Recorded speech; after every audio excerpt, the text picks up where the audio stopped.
When things go unsaid and things get avoided, it can quite easily create this void between the man and the wife, and they just fall out of sync with one another sexually. And before they know it, like so many of them tell us, they end up just turning to porn because it's an easier option than figuring out how to reignite their sex life.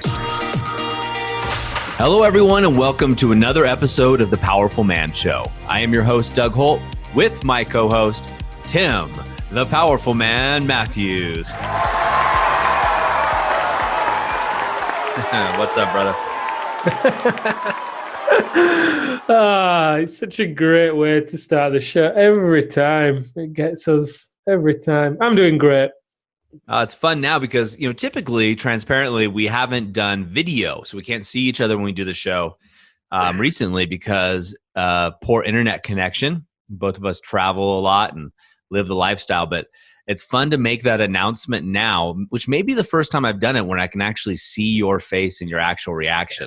You're like walking around like you're getting ready for a fight, and we're going to the ring. It's cool. Yeah, it is. It is. Cool. Tim, what I want to talk about today is something that a lot of the guys ask, or it takes them a while to get to, but how to reignite your sex life. That's a topic that I think all men are interested in. One, how do I better it? But really, if things haven't been going wrong with your partner, how do you reignite that spark and really get your sex life back to where you want it to be? Great question. Great question. And, it's one that, like you said, the men coming into the program, it's funny because so many of them almost have this sordid little secret that they've usually reached a point in their marriage where often they would rather use porn than instead of having sex with the wife. Usually because, at that point they have almost turned it into their relationship, that is, this insurmountable obstacle, if you will. And I get it, I can understand it's so easy to end up in that position. You go to work, you work hard, you are busy making decisions all day, boom, boom, boom, boom, boom. So many people demanding so much of you that by the time you come home, it's understandable that, the guys are just exhausted and they just sometimes don't have it in them to actually be able to connect with the wife. They want to, they love her, they want to be able to connect with her, but sometimes, they're just not able to. They don't have the energy or the tools, especially when they walk into the home after a long day's work and the kids are screaming, the kids are shouting. There's more jobs getting thrown at them after they've just been making decisions all day. The wife's been left with the kids all day as well, so she's usually, she's kind of had enough by that point too. And it's tough. It's a really tough situation to be in. And over time, when things go unsaid and things get avoided, it can quite easily create this void between the man and the wife. And they just fall out of sync with one another sexually. And before they know it, like so many of them tell us, they end up just turning to porn because it's an easier option than figuring out how to reignite their sex life. And it's such a key aspect because, there's two options, right? There's three options. The first one is you do nothing and continue as you are. Option number two is that you end up just leaving the relationship or even settling. Well, I guess that's option number one. You leave it and you settle. Do nothing and settle, rather. Option number two is that you leave the relationship because you tell yourself a story of, the relationship is just too far gone. But then usually what will happen is you will take the same problems into another relationship and you will struggle to get beyond that point. The same issues will arise at a similar point. Option number three is you do the work. You see what's going on and you address it. And, it's not an overnight fix, is it? As, you often educate me on some of the work that you've done, Doug, and it's really enlightening. And as men, as men, we can so often get so focused on the action and the result that we almost expect an immediate payout. But the relationship is kind of like a bank account, right? You've got to keep making deposits in order to be able to make a withdrawal. Otherwise, if you try and make a withdrawal that's too big or too soon, you end up going overdrawn, and that's not a good place to be. No, not at all. And you nailed that. Even now today, I come home sometimes and I only have one child. My wife's like, here, take him. He's been, he's been a terror all day. I need a break. And as men, as we come back and we're in that, especially us that are business owners and have been successful, we spend our whole day making decisions, being authoritative or assertive and moving the needle. And we get home and that can rise in conflict. And as you said, and that conflict happens oftentimes, that creates distance, right? And you look at your partner, you're like, well, I'll show her, I'm going to, pull away. So she runs to me and therefore I get love and validation. So you push away, you push your partner away a little bit. And if your partner's strong, they're also going to get a little scared. They're going to, recoil, and they push, and that creates distance. And that gap between one day turns into 1 week, right? And it turns into a pattern of 1 month, and you slowly put a little mud on the mirror, so to speak, or the glass between you, and you get further and further apart. And as you get further and further apart, it becomes your norm, right? And that relationship can turn into roommates. Oh, did you do the dishes? Do you take out the trash? Things like that. And for us guys that are a little more on the alpha side, it's a hard one to digest and give in. And turning to porn for a lot of the men and a lot of the guys listening to this, it's easy, right? I can't remember the exact number, Tim, but it's something like, it's crazy. And I'm making this up, but I'm pretty close to something around 60% of internet searches are porn related, which is huge. That's billions of searches going down every week that are porn related, because it's an easy escape because you don't have to risk anything. There's no risk. There's no risk of rejection. There's no risk of feeling ashamed because you come too early or you can't get it up or whatever it is. Or for some guys who have confided in us, it's the risk that your wife wants it more than you do. And maybe you're a little older and your libido and your testosterone has gone down, and maybe your wife's younger or hers hasn't. But it's the story we create around society that happens. And when we get that story in our head that we should be better in bed, we should be having more sex, we should be X, Y, Z, that story starts to build this distance that creates almost like a water blanket that goes over our sex life. And so instead of reigniting or igniting that spark, really what we're doing is constantly putting it out. And then we go, oh, screw it. I'm just going to go to Pornhub, YouPorn, whatever site you want to go to. And I'm just going to get my fix. And 5 minutes later or whatever it may be, you're off and running. And, then you have even more distance between you and your partner because now your partner doesn't feel wanted. So it's a deadly cycle that we can get in as men. But, that's kind of the accepted cycle in modern society right now. What were those sites you mentioned again? Let me just write them down. They'll be in the show notes. I thought I got them from you, but anyway. Yeah. And it's, it's fascinating, right? Because in my opinion, there's the first approach to this actually has nothing to do with sex, in my opinion. The first way that if you want to reignite your sex life, then you got to first focus on being present in the relationship without wanting to get anything in return. Because if you are wanting to go and be present in the relationship so you can then get laid, you're keeping score. It's going to be transactional.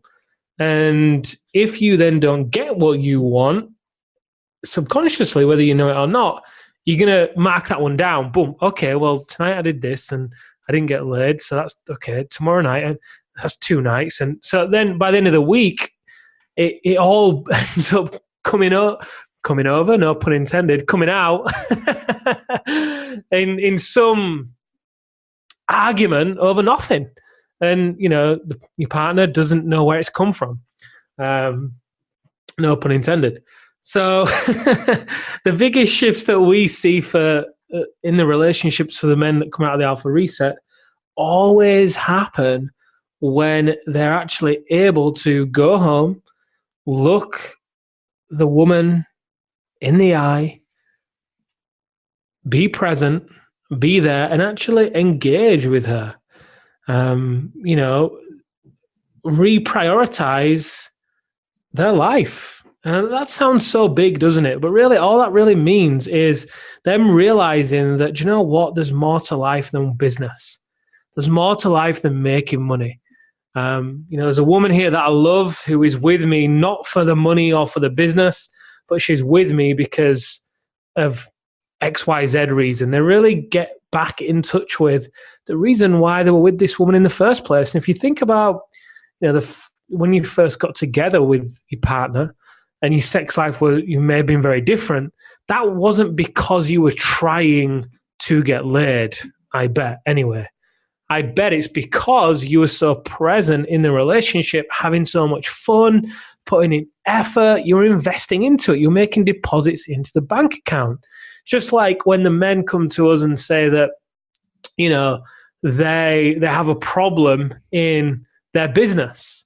They've got a problem with their sales, but when you actually dive into it, the problem has nothing to do with sales, but instead it's got everything to do with their focus, what they're focusing on every day. They're lacking focus.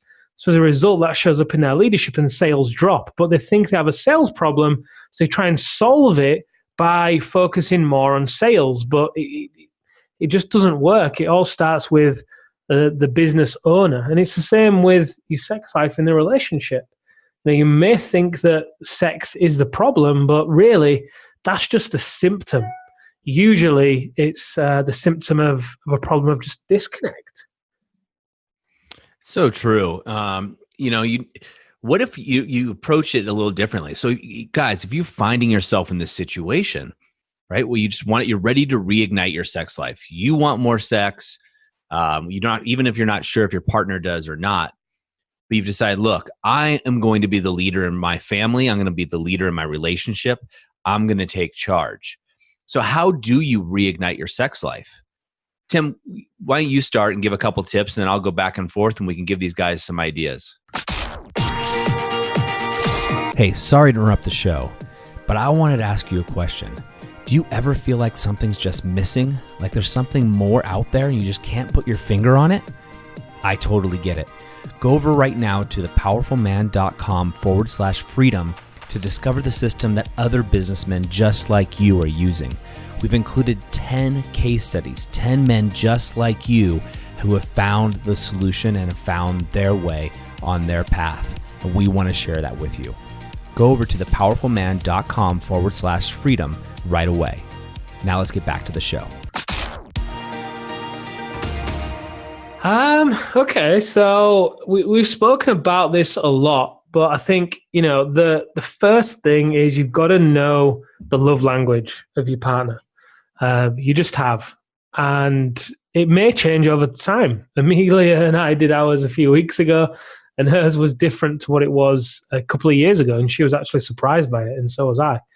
Yeah, if I was one trying to connect with her in the way that I actually was, in fact, trying to connect with her and give her love and show her love in the way that she wants to receive it, but it's changed, then, I'm not going to be hitting the mark. Straight away, there's going to be disconnect. So the first thing, you've got to know the love language. The second thing, once you do know the love language, is all about being able to show that and do it without keeping score, without wanting or expecting anything in return. Do it because you truly want to. Do it because you truly want the best for your partner. You truly love her. And, she isn't a business problem. So she doesn't want to be solved. She doesn't want you to come home on an evening with the same problem-solving mentality that you've been going through the day with, applying it to your business to grow your business. That isn't that isn't who she is. So you've got to be able to switch off and decompress, which is kind of another one, let's say. But then, give her love in the way that she wants to receive it without keeping score. And, on top of that, of course, there are some other things you can do as well to actually spice up the sex life more geared towards that side of things. I imagine that's what we're all going to dive into now, Doug. No, well, you look at me because I'm laughing, but I think we haven't gotten there yet, and we can definitely do the more things to spice up the sex life because I think it's an important conversation.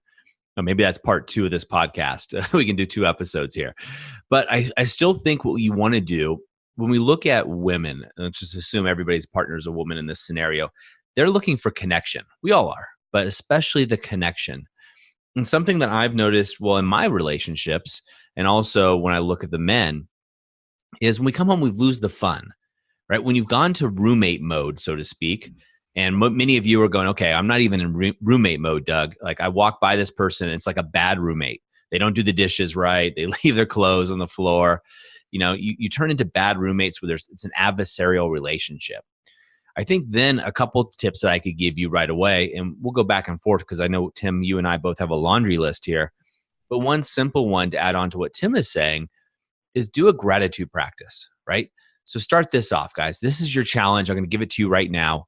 30 days, first thing in the morning, write down, I love my wife or partner or whatever for or because ...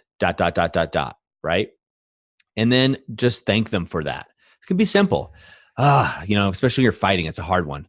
I love my wife because she takes care of my kids and keeps them alive while I'm at work. Whatever it is for you. I can guarantee after 30 days or somewhere along that journey, your wife is going to become a better person, right? She's not going to change, actually. It's your perception of her. And as your perception of her changes, your energy changes. And as your energy changes, that's going to allow her to notice and actually become more drawn to you, which is a first step in reigniting the sex life. The second tip I'll leave you, and then Tim, I'll volley it back in your court. The second thing, guys, that I'm going to encourage you to do, and this is something I did, is I took my boardroom mentality and took it into the bedroom or into the home life. I decided when I go home, I want to be the CFO of my family. Now, when I say CFO, I do not mean the guy that's watching the family budget, things like that. Not at all. Become the chief fun officer for your family. Make that your job. You are now the CFO before you walk in the door and every moment you're in there. Your job is to be the chief fun officer for your family. And imagine what that's going to change, right? Giggles, laughter. Remember when you first met your partner, how much you would laugh at silly, stupid jokes or text messages or whatever it was? Bring that back. Bring that spark back into your life, into your family, into your home. Be the chief fun officer of your home. And if you add gratitude practice and what Tim said, I can guarantee you're going to start to see that spark reignite quickly.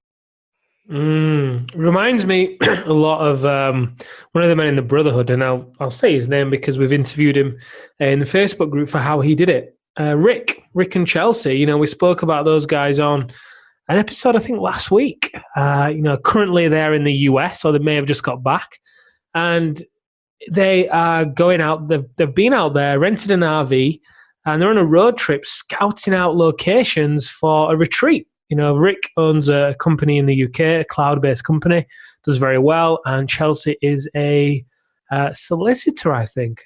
But they've really got in touch with their desire and their vision to one day have a retreat center and live by a lake, and they've gone out there to scout out locations. And Rick has really embodied this. Rick has really, upon returning home from the Alpha Reset, in Chelsea's testimonial, it's so heartwarming. She literally says, he has given me permission to make it safe for me to be me again.